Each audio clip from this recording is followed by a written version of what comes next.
Well, I'm pleased to say that joining me now live from Abuja is a co-chair of the African Union's Vaccine Delivery Alliance, Dr. Ayowade Alakija. Dr. Alakija, thank you for your time. Do you feel that this was inevitable in some way? Thank you, Philippa.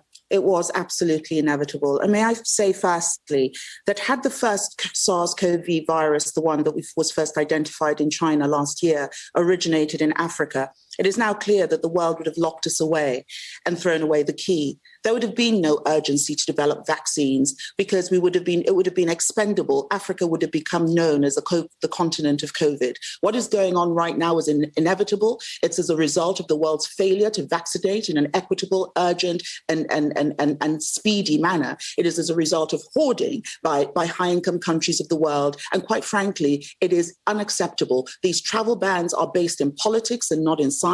It is wrong. I hear your anger about the immediate reaction and about the lack of action beforehand.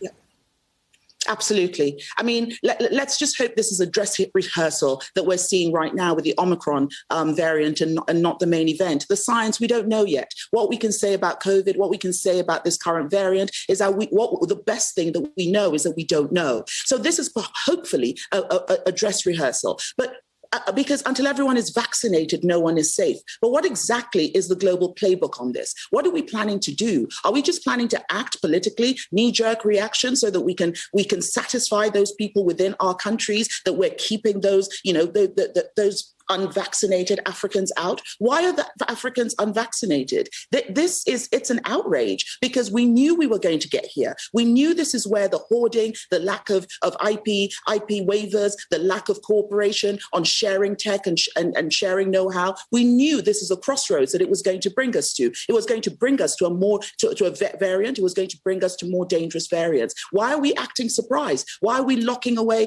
Africa when this virus is already on 3 continents?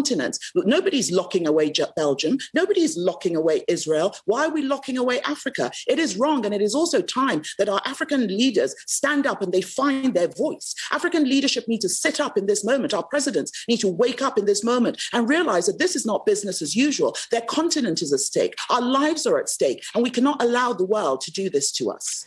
You compared the situation now to the situation when the virus came out of Wuhan, came out of China. And if there'd been an instant lockdown and a travel lockdown, we'd be talking about a different pandemic. So the instant reaction is surely something has to be done in the very short term to try to stop the spread of the virus, this variant.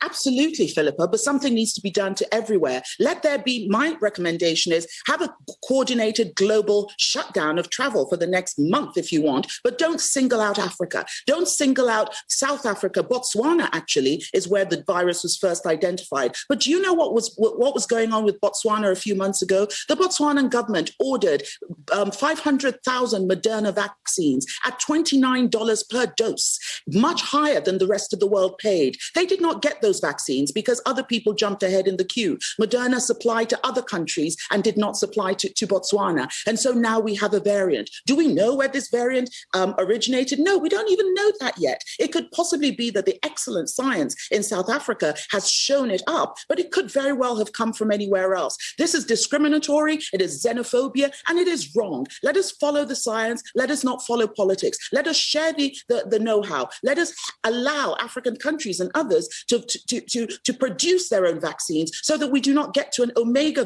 variant, which we cannot absolutely control. Dr. Alakija, we have to leave it there. Really important to hear your voice and what you're saying. Thank you. Thank you, Philip.